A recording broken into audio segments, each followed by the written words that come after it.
Alright, for this video we're going to be taking a look at the finer points of defending against surface-to-air missiles in Armour 3 for our purposes here in 15thMEU. So one of the lesser known intricacies of how the missiles work is the fact that they tend to track onto the hottest thing available, and Bohemia didn't do a fantastic job with SAMs. However, as far as I can tell, it tends to hold true to that.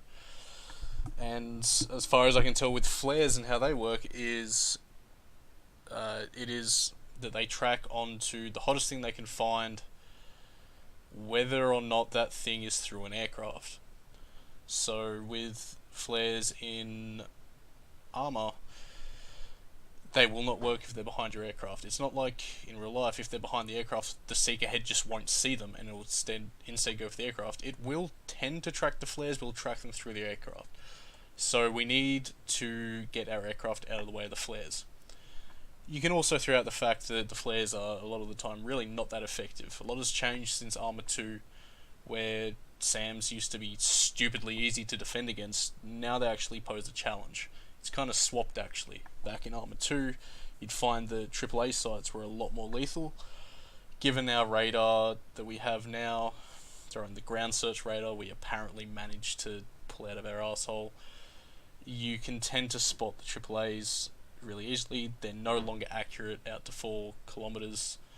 It used to be if we tried to do pop-up attacks on 29 Palms on SAM sites or off the other side of the east range, they would absolutely shrek us if we stayed up too long. And it just became a question of how long we could pop up before they'd actually acquire us. Now they acquire us all the time, but they cannot shoot accurately out past about 2.5 click. So let's draw some lines on the map here, and these will be our assumption lines for radars while I touch on this. So for Shilkers and other radar guided AAA, while I touch on this very quickly before we get to the missiles. If I could close that out. So let's throw out some lines here.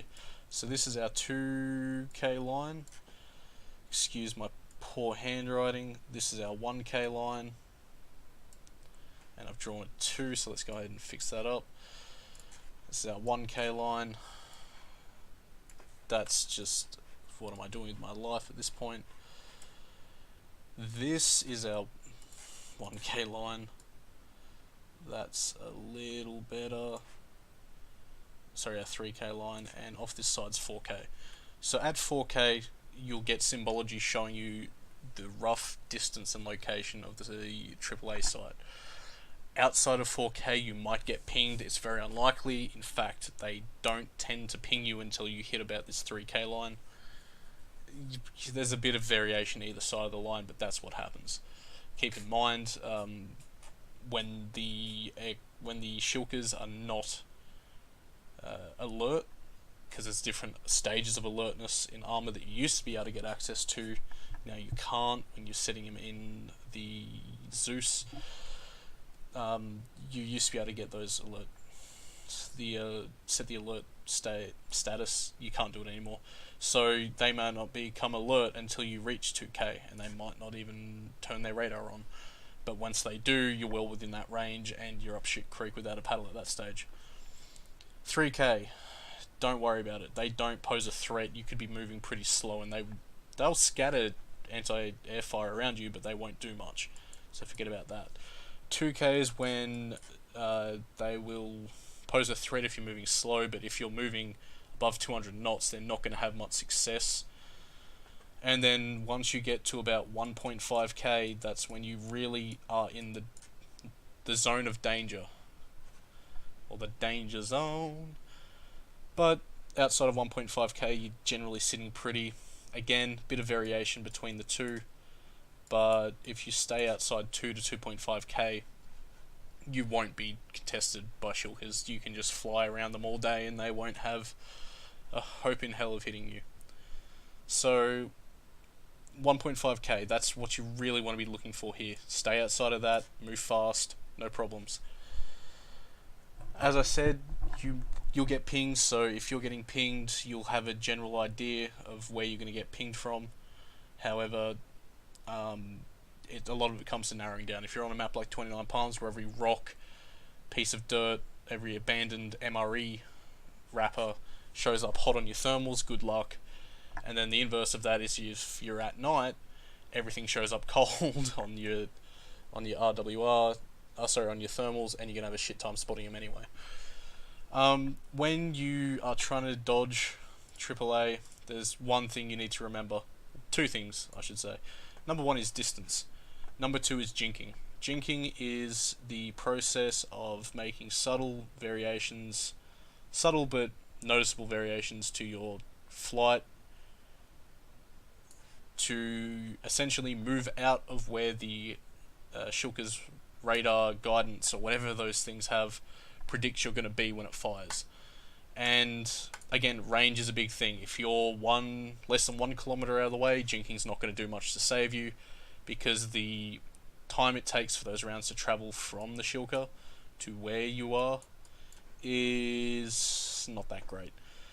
But if you're 1.5 to 2k out, you're going to have a bit of time to play with. So if the Shilker goes to fire on you when you're here, what it's actually going to do is fire on where it thinks you are, which will be here. So if I'm flying here and I jink, those rounds are going to go flying straight past, and then I turn back in and change my flight and out and worm my way out of this area. So if you get jumped by AAA, that's what you do in a pinch. Jink, get away from it. When you want to come back in and engage, you can generally get about 2k away, though I tend to keep that at about 2.5k before I start to turn out. But you can fly head on towards a Shilker up to about 2.5 to 2k with no changes in your terminal velocity, and that thing will not hit you. And jumping back to engaging those things, so say this is your Shilker here, and you are out here flying directly at it. Basically, fly in, give a stable platform, which is your aircraft essentially levels out and you stop touching the controls. Give your gunner a level platform so he can acquire the target, because you got to keep in mind when you're zooming in on your gunner's cam, it enters a point track mode. It'd be nice if we could engage that at our will, but essentially we can't. The moment they zoom in, they enter point track mode, and it becomes problematic if you're weaving all over the place flying in, and they're trying to adjust this point track, which tends to jump around a bit. So fly on a stable platform towards the target, get them that point track. The moment the gunner gets point track on that Shilker, he should be calling I have tracking, in which case you can start to turn out just a little bit to slow the rate at which you're closing, give yourself a bit of better route out. And once he's got point track, he can go rifle on that target, shoot hellfire, basically not touch his camera, and that thing should have a pretty good path in. Wilson and I had a pretty good result in flying stupidly, dumbly close to a target today, or yesterday I should say, and we ended up engaging a BRDM while we were in mid-turn, about 800 to 1,000 meters out, and he tracked that thing like it wasn't even a problem. And the Hellfire in particular on before launch direct mode just went straight to it like it wasn't even a problem. So that's the finer points of AAA. There'll be a video coming out in the next few days that discuss how to do this in depth. So we've got that covered. Let's jump over to surface to air missiles. Let me get my colors set up here. That's a disgusting color. Let's get something a little bit better. Let's go with that nice orange. So I'm flying in, not really relevant what I'm flying in at, and I get a missile launched at me, from about here. Hope you can see those colors alright, and I'm about here. That's not too bad. So what I want to do is I want to begin a turn out, expedite this turn as well, and I want to turn across the face of the missile. I want to put the missile's path and my path, I want them to form from a bird's eye view a perpendicular angle. So if it's tracking to where I'll be, and you see it's about 9 degrees, which is perpendicular. So I've turned across it, and that's to give me a good flare dispense pattern. So if I'm popping flares out the back, I have essentially created this pattern, and that's a big pattern which this missile is going to have to decide where it wants to track to, and it's going to start tracking from this side, which is where the flares are going to start coming out from. And as those flares dissipate, it's going to have to turn and turn.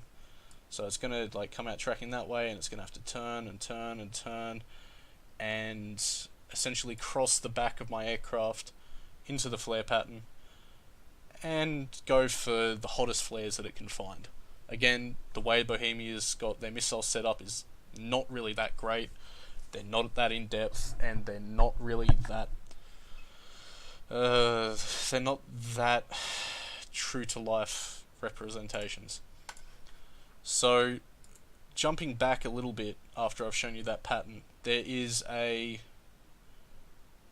thing that we all need to realize, or a concept we all need to realize, and that is our flare pattern, and making the largest flare pattern that we can, and then moving our aircraft out of it.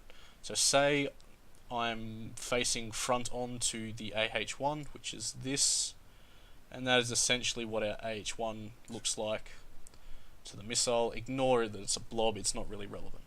So if I take a missile launch from my low left of the aircraft, which will be down here, and say it's a little off my front, or a long ways off my front, if I don't flare, and if I don't change my direction or altitude, that's what the missile is going to track to.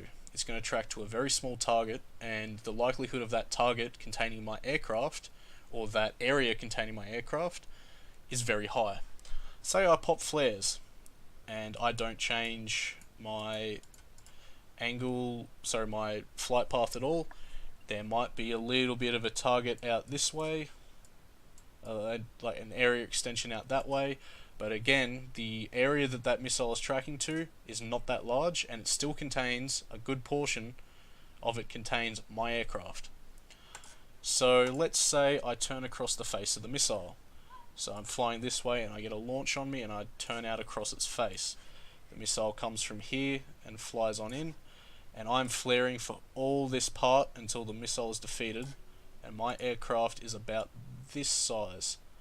Notice how the size of the area that the missile is actively tracking to is large, and not a great portion of it contains my aircraft.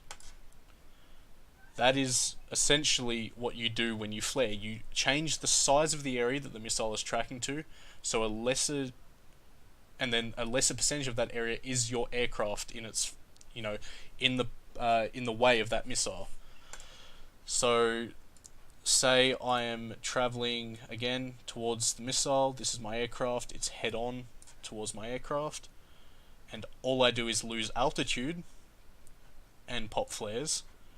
The area that this missile is tracking becomes bigger. So if I move down to here, this area no longer contains my aircraft.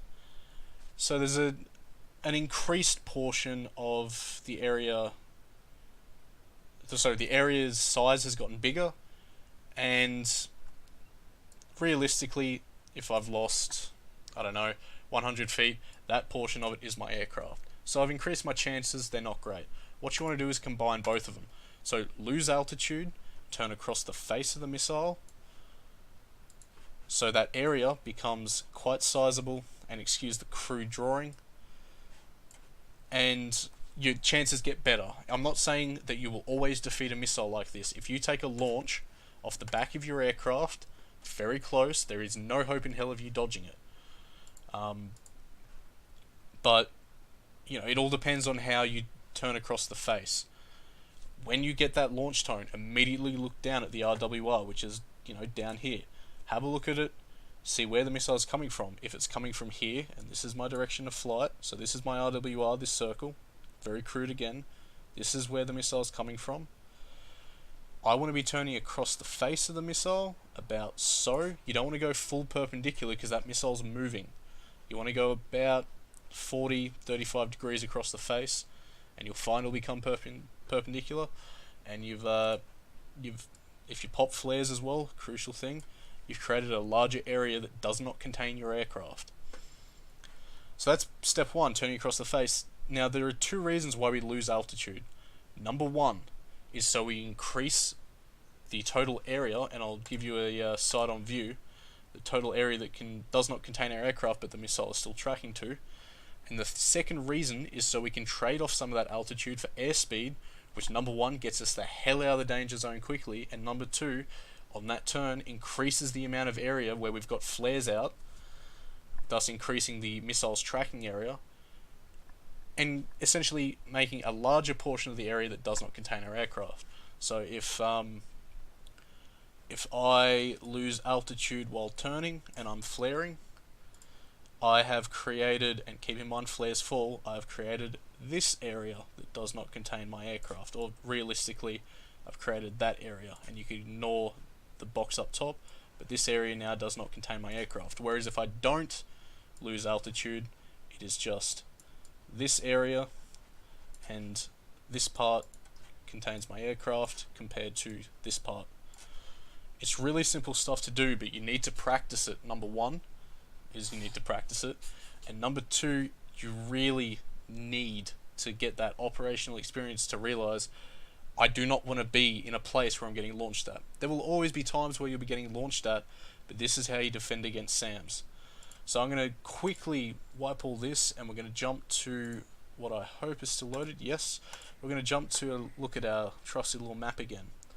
So we've got a enemy position in the tree line about here, and then this entire area is unknown, and we're calling it the hostile area of influence, and this is my aircraft flight. And say I'm coming across the face of this site here, and he launches on me when I am about here. I'm essentially sitting pretty, trade some altitude, and there's not much I need to do. I'm already coming across the missile face. You might get some joy out of, slightly turning out or in. I would in fact advocate turning in a little bit, and not so sharply, but turning in just a tad to keep it perpendicular. But when you're already coming across the face of it like that, there's not a whole lot you need to do. A little bit of a change to that, if I'm coming directly nose in, turn across the face, and then back out cold. If I'm flying over the top, coming this way, and he launches on me about here, pray you have some altitude, because if not, there's nothing you can do to defeat that missile. You won't get flare pattern out in time, you won't increase that area. It's all just up shit creek after that. So keep this in mind when you come to operations in future. Say I do have an enemy sitting in about this position, and I don't know he's there, but I'm operating, we've got friendlies operating in the town of Agios. Everything past this line to the southeast is enemy. Keep your aircraft out, out over here. Keep up some altitude so you can see down in, but if you start taking missile launches from this area, and ignore the range on this map, you generally won't take them from 4K out, but you can. It's happened to me before. You can always duck below the range if you need to, and then you pop back up. So say I'm coming along this way, I duck below the range here, turn out while in defilade to that site, gain my altitude back up, turn back in, don't know how I did that, and then coming back around onto that target area. It's essentially all there is to it. Next one I'm going to touch on is our is how we conduct theater column escorts. Again, really simple stuff. It's good to practice it. Come along to the trainings whenever you can, and you'll find that your ability to survive these things becomes that much greater.